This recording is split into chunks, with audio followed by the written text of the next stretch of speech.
On today's episode of Sports Medicine Weekly, we talk with a biomechanics and motion analysis expert to discuss how athletes move and also talk about the use of 3D motion capture and force plates. Also, is velocity in Major League Baseball overrated? Are pitchers throwing too many fastballs? Is velocity still going up? Does throwing harder increase the chance of a breakdown? We've got a great guest with us, but first, JRF Ortho, one of our partners, they partner with orthopedic surgeons to improve the quality of life of patients by enabling them to have an active life through the generous gift of cartilage and ligament transplantation. Please go to jrfortho.org to learn more. Sign up to be a tissue donor at donatelife.net. This episode is also brought to you in part by Karen Malkin's new protein brownie bar and superfood bars. Best tasting bars on the market. Certified gluten-free, paleo, and no added sugar. Karen's protein brownie bars and superfood bars available on Amazon and at KarenMalkin.com. Dr. Brian Cole is my co-host. I'm Steve Cashel. Dr. Cole, how are you? Doing great. Great to have you on this episode, Steve. Appreciate it. We've got a great guest on the line, and the more I talk with this young woman, the more I'm interested in hearing more because of her in-depth work with Major League Baseball players and local pitchers, and both on the boys and girls side. It's really interesting. Brittany Dowling is with us, Director of Biomechanics and Motion Analysis, Midwest Orthopaedics at Rush. Brittany, thanks for joining us here on our Sports Medicine Weekly podcast. And give us a quick overview of what you do and how long you've been doing it. Well, thank you very much for having me. I'm excited to be here. I have been working in motion capture for the last 8 or 9 years. I've been doing this for a private company, and then now I've been with Midwest Orthopaedics for almost 2 years now. And we've been using 3D motion capture, so the same technology that they use to make video games or animation, where they wear the black suits and put the reflective markers on, we do that here at MOR. And our cameras take 360 pictures a second.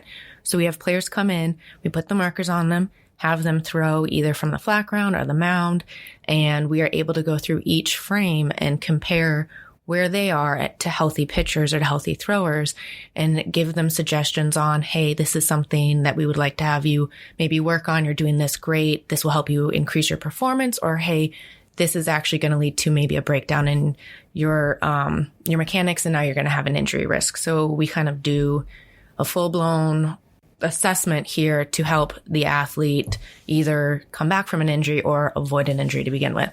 Steve, we've been using this motion analysis lab for a couple of years now, and Brittany's been a tremendous addition for us because it's one thing is to have the equipment and the space built out like we've done for Midwest Orthopaedics at our various physical therapy centers, but the other is actually making it operational. It's challenging. There's not a lot of people with Brittany's experience in the entire country. Brittany, you would maybe a little bit about what you used to do, which I thought was fascinating when we first met you and brought you into the program to help run it. Just tell us a little bit about your experience before you came here. So I worked for a company called Motus Global, and we did the same thing. We had motion capture cameras. We flew all over the United States to all different of the MLB teams, NFL, NBA, and would do the same thing, test them. And then we decided that, yes, we can do this with motion capture, but it'll be a lot easier to reach everybody. There's way more Little League players than Major League players. If we can develop a sensor that a player will wear, and every time they throw, it tracks the number of throws, but then it also tracks the stress on their elbow, it'll do the arm slot, max external rotation, and then arm speed. So that now a player can learn how to really monitor their own arm and keep them healthy starting at Little League, because that's when the problem is. It's not when they make it to the major leagues and they blow out their elbow. It's what they've done to get to there. So that's what we did. And it kind of, we were the first ever wearable technology approved for the MLB for in-game use. So it's kind of like pioneering this whole push for big data in baseball. And it's been cool to see where it's gone since then. Yeah. I mean, I will tell you that our lab and our video analysis program has led me to take better care of our patients. So I'll use Steve as an example. Steve, and he doesn't mind, I don't think, but Steve had a biceps tenodesis, right? So he had biceps pain. We released his biceps and we fixed it in the front of his humerus, the front of his arm. We took it and put it in a different location. for him, it was a pain reliever, but he had questions. Well, is this going to, for example, affect my golf? We had questions. What about overhead athletes who have biceps tenodesis? In other words, there was a lot of concern that we were sort of over-treating the biceps and had a low threshold to take or cut the biceps and put it in a different place. And it must be an important stabilizer for the shoulder. And what does it mean in throwers? And Steve, we had a population of elite level throwers that we analyzed, watching them throw and their mechanics and their speed and their accuracy. And we showed that indeed, even if you took the biceps tendon and put it in a location outside the shoulder joint to eliminate their pain, they could still perform at a high rate with excellent accuracy and excellent velocity. It didn't compromise it. In fact, many of them were better because we got rid of their pain. There was a lot of concern that the biceps tendon played an important role, and in some of these athletes, we had no choice but to take it because they couldn't play because of their pain. But the big fear was we'd compromise their ability to throw, and we found that it wasn't compromised in the laboratory setting. And there's a number of examples out there of quarterbacks and others who have torn their biceps, and the biggest concern is that they can never throw again. And the answer is yes, you can actually throw it at a very competent rate, a competent level, without your biceps tendon in the normal position.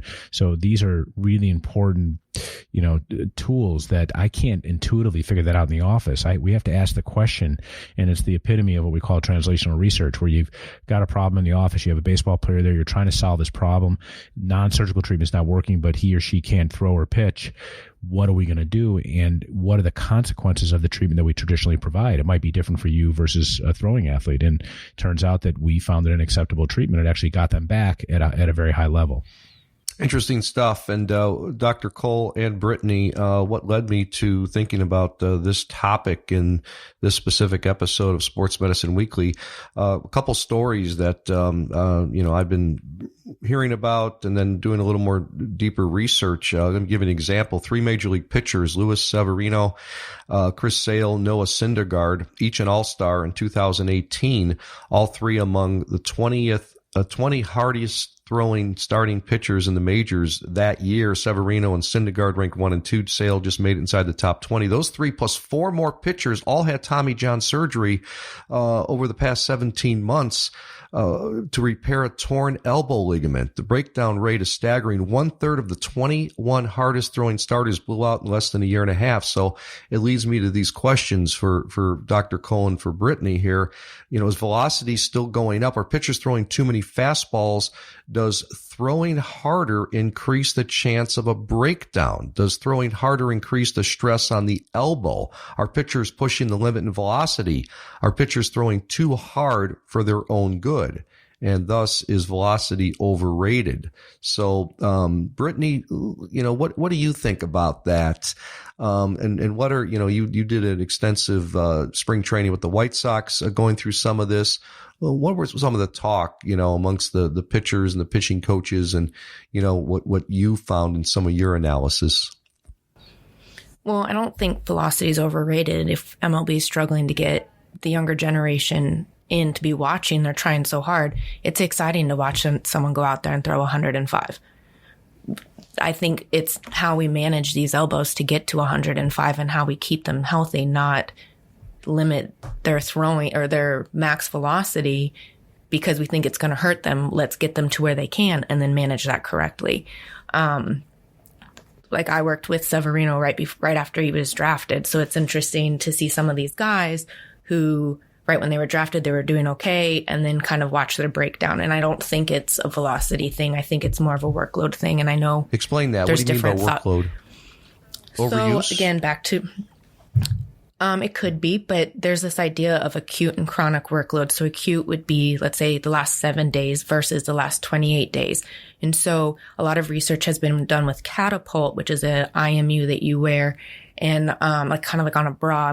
It's more for like soccer and rugby players, and it just does does velocity and acceleration for the whole body.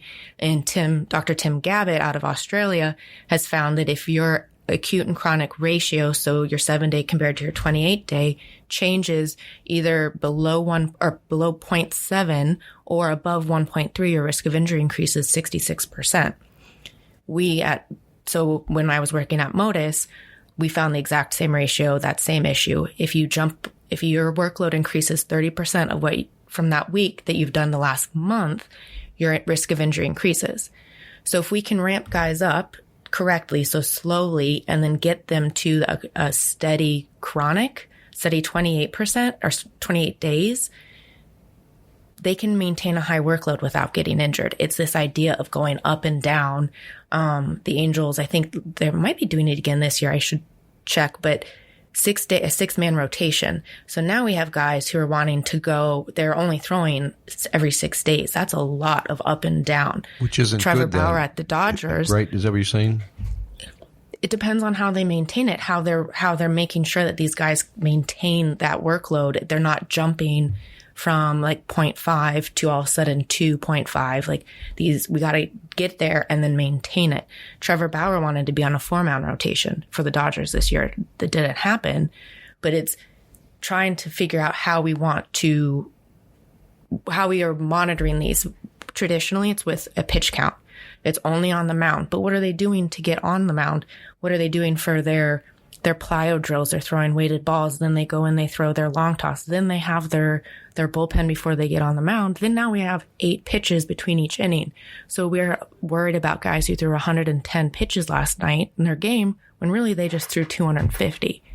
Yeah, and we're missing these large workloads. Yeah. So Steve, it's complicated, but the concept is that it's not going to be one variable. It won't be just velocity. It won't be how many pitches did you just throw. It's over time. So this physiologic load concept is generalizable to all of sports. And in fact, it's the reason that the NBA put cameras in the arenas.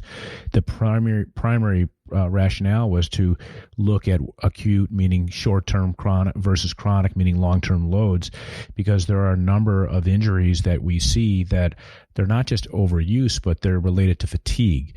And what happens in fatigue is that all these checks and balances, milliseconds that count, start to break down, and mechanics suffer. So when do ACL tears happen? They happen in the fourth quarter of a game. They don't happen in the first quarter. When do injuries happen in the NFL? They tend to happen, even though we measure people's function at time equals 0. We say, how did you do? How did you perform? Unfortunately, our tools don't do a great job of looking at sort of the bigger picture and how fatigue creeps in. But what Brittany's talking about is that we are now much more in tune with the loads that people are putting on their bodies over different time frames. And what I'm learning from Brittany, and I know you just recently had a publication on this or submitted for publication, is that how it's not just the absolute numbers, but it's how they oscillate or go up and down. So it's a very nuanced issue. Yeah, great stuff, Brittany. That's fascinating. I want to get more into this and the paper you published, and also talking about throwing. Does it place a unique stress on the elbow? Why is pain on the inside more common than pain on the outside? But first, thanks to a couple of our sponsors. Vericell develops, manufactures, and markets autologous cell-based therapies for patients with serious diseases and conditions. For more information about their products, visit VCEL.com. Hey, warm weather is here. Time to get outside, enjoy your favorite activity, spend precious time with family and friends. Aches, pains, or an injury should not be part of the memories you're making. The therapists at Rush Physical Therapy, Rush PT, they're here for you. With more than 60 locations throughout greater Chicagoland, Rush's clinical experts will get you back to life. Go to rushpt.com today to schedule an appointment. Not sure if physical therapy is right for you? Request a complimentary consultation and discover the power of Rush Physical Therapy today. Again, visiting with Brittany Dowling, Director of Biomechanics and Motion Analysis, Midwest Orthopaedics at Rush. Brittany looks like she's 18 years old, but she is phenomenal at what she does. This is a great topic. And Brittany, you talk as if you've been doing this for 30 years. Take that as a compliment. I haven't been. I appreciate it a lot. Thank you. I'm looking at you at Zoom right here with Dr. Cole, and I'm like, my goodness, the expertise you have in this is really fascinating, because I've got a baseball pitcher. Anyone looks young compared to me and you. Yes, that's true. That's true. So we're good. But back to what Dr. Cole was saying. Dr. Cole, you were asking Brittany a question, but did you publish a paper? Let me clarify what you did. So I have worked with Dr. Mehta, who used to be out with St. John's College, which was a private high school. He has had these Motus sensors on their athletes, on their baseball players to play on the team, you had to wear a sensor for the last 3 years. So we have over 1 million throws with this data. And then we also have injury. So I've been working with him to get this published. Over the 3 years, there's only been 11 throwing arm injuries, which says something that they're doing great with their guys. So we have found with that data that once you go over 1.3, there's an increased risk of injury. Now we're looking at chronic. If you have a high chronic, like I had said, like let's get your 28-day load high and then maintain it. Does that have increased risk of injury? So this whole idea of specialization in youth sports, like we should be changing sports. We shouldn't always be playing baseball year round. Now we're trying to validate that. Is that true? Is it okay to play baseball year round? What do you think? If we can get... They've always said, and we've been talking on our Sports Medicine Weekly show I've been doing with Dr. Brian Cole for 10 years now, about every doctor we've had on has told us that multiple sports are best. I think that it develops a better athlete all around. Like we've got NFL players who do ballet so that they can, it doesn't have to be all about baseball, even though baseball's the best. Let's be a better athlete, be able to control your body in different ways, be able to perceive different things. I think it'll only help. But if you only like baseball, I don't think you should be told you can't play it all year round. But we manage it then. Brittany, let me ask you a question. How do we sort now the concept of velocity? It seems to me this is ripe for a very high level of statistical evaluation where we would look at many variables, acute versus chronic load, maybe some metric for how they oscillate, in other words, over periods of time, and then also look at velocity. I mean, obviously, high velocity is what we're trying to achieve, but I guess the question is, can you do direct correlations now with this acute or short-term load versus a chronic or long-term load, and then look at performance and see decrement in performance and not just injury rate? Because the injury rate, even though Steve and I are talking about this virtual recent epidemic of Tommy John problems, it's still a small number. So to draw true correlations is difficult. But have we looked at decreases in performance and velocity as it relates to acute versus chronic load? And what do we know about that issue? So to be honest, not a lot of people. I just finished a publication on baseball workload, and only 2 people have looked at more than just in-game throws in high school and college and in the pros. And that's been my group. And so we're trying to push this idea of it's more than just in-game pitch counts. So not a lot has been done. But now with this sensor, it's given people the ability to do that. So Driveline has taken it a great way and has just now pushed it to the masses. They use it in all of their training. They're now trying to get everybody to use it so that we can start to build those relationships. This idea of increased velocity causes increased risk of injury, we don't truly know that. A study done out of ASMI with Dr. Fleissig came out and said, if we're looking at pitchers, like 10 pitchers, and we compare each of them, increased ball velocity is not related to increased stress on the elbow. But if we're looking at within a player, we have one player throw and then he increases his velocity, it is almost a 1-for-1 ratio that there is increased stress on your elbow. That doesn't mean you're going to get hurt. That just means you have more stress and you need to manage that correctly. Dr. Cole, it seems like that's what the whole gist of this, and it's a great conversation. Is the management, right? Managing these injuries, or managing the preparation so you don't get injured. Isn't that how you take it, Dr. Cole? Yeah. Well, I think it's obviously multifactorial. We've learned that the best thing we can do as orthopedic surgeons, especially when managing athletes, is to prevent or predict injury. So I think that managing the injury is something we've become pretty good at. But the things that Brittany is looking at in our throwing analysis lab at Midwest Orthopaedics is, can we actually prevent injury? Because that's the Nobel Prize equivalent in my mind of what I do every single day. Is it's a good day if I don't have to operate on someone. And we can have a huge sort of societal impact on preventing injury. So I think that's the bigger issue in terms of managing this, Steve. Brittany, question for you. How can someone tell the difference between normal pain after throwing and something more serious? if you're coming off of an injury, it's hard to do that because you're already going to be really worried to not know. If you haven't been working out and you go into the gym and you squat for the first time, you are going to be sore the next day, and it's going to hurt. Like it's a horrible pain. It like hurts to sit, it hurts to stand up, but that's just normal wear and tear because you haven't been working out. So learning, it's one, just you have to learn about your own body. You have to be your own representative for your arm. And so learning that the difference between pain and soreness is sometimes hard for people, especially younger athletes. If it hurt, like it's hard to explain if it hurts when it's throwing or the next day you're sore. Like Two different things, right? Yeah. And so it's just trying to teach them a difference. I mean, usually when you give them that example of squatting, they're like, oh, okay, yeah, this is just sore. Because soreness is going to happen. Pain, especially while you're throwing, like in your max, when you're max external or where you're letting go of the ball, if you have pain then, that's a little bit more indication that you're usually not going to be sore then. It's sore afterwards. So it's trying to give them examples of, okay, when is this happening? Is it while you're throwing? Is it after you're throwing? Is it the day after? Does it go away?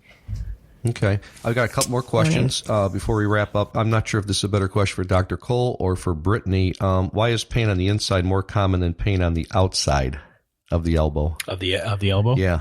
Well, I mean, you just look at angular velocity. Just think about throwing, Steve. When you bring your arm up, over, and think how your hand goes away from your body with the elbow being tucked inside, and sort of just to dramatize so you can visualize it. All of the angular forces are on the inner side of the elbow.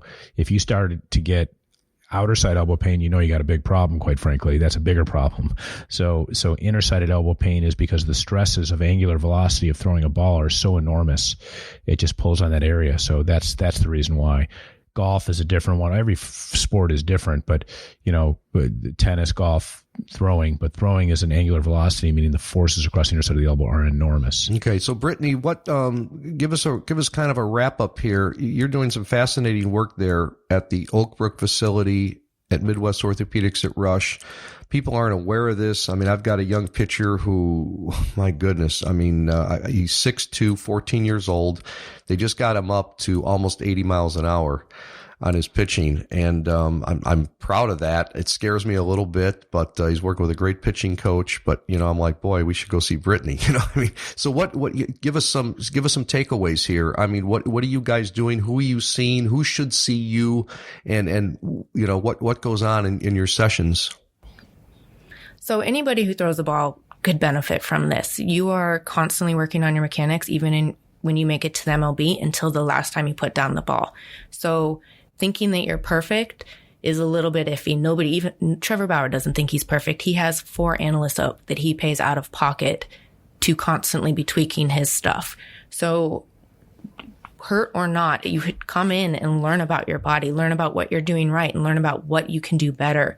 It's cool that Midwest Orthopaedics offers this to the public, because usually it's only for at the MLB level or at the research level, and you don't get anything back from it. So we've developed a report, and that's actionable. Here's what we're seeing. Here's what we think you should do. We also work with you if you decide, I want to work on this. We have top athletic trainers who now will take this information and individualize training sessions for you to work on these things. So once you start throwing a ball, you are more than welcome to come in and get an assessment. If you're hurt, great. Well, not great. If you're hurt, we'll work with you. If you're not hurt, great. Come on in. Let's see how we can help. Great stuff, Brittany. Boy, I think I'd go another hour talking about some of your experiences, in the major league level and what you're seeing and everything. But a great topic of a conversation. Really appreciate you joining us again. We have visited with Brittany Dowling, Director of Biomechanics, Motion Analysis, Midwest Orthopaedics at Rush. You're in the Oak Brook location, correct? Yes, sir. Okay. Dr. Cole, good stuff. Great show. And Brittany, thank you for joining us in this episode. We're just really happy to have you, and look forward to more really interesting things in the future. We're making a big difference. Thank you very much. I agree. We are doing some cool things out here. Great stuff, Brittany. We hope you enjoyed today's Sports Medicine Weekly episode. Be sure to add the Sports Medicine Weekly podcast to your playlist on Apple and Spotify. Listen in any time, any place. Subscribe to the Sports Medicine Weekly podcast and add to your playlist on Apple and Spotify. A new Sports Medicine Weekly podcasts are shared weekly on social media. Follow us on Facebook, Instagram, and Twitter. And one more shout out to one of our sponsors, Midwest Orthopaedics at Rush, otherwise known as MOR, among the international leaders in musculoskeletal health. Midwest Orthopaedics at Rush. Physicians are all faculty in the Department of Orthopedic Surgery at Rush University Medical Center, which is currently ranked number 5 in orthopedics by U.S. News and World Report. Founded in 2003, Midwest Orthopaedics at Rush is comprised of internationally renowned orthopedic and spine surgeons who pioneer the latest advances in technology and surgical techniques to improve the lives and activity levels of patients around the world. The physicians at MOR are proud to be the official team physicians for the Bulls, White Sox, and Chicago Fire Soccer Club, as well as the Joffrey Ballet. Visit rushortho.com to learn more and schedule an appointment at one of the Midwest Orthopaedics at Rush's convenient Chicago and West Suburban locations. Once again, our thanks to our producer, Alex Soroka. Also to our guest, Brittany Dowling. For Dr. Brian Cole, I'm Steve Cashel. Again, every session you want, you can join us here on Sports Medicine Weekly. Just add it to your playlist on Apple and Spotify. So long, everybody.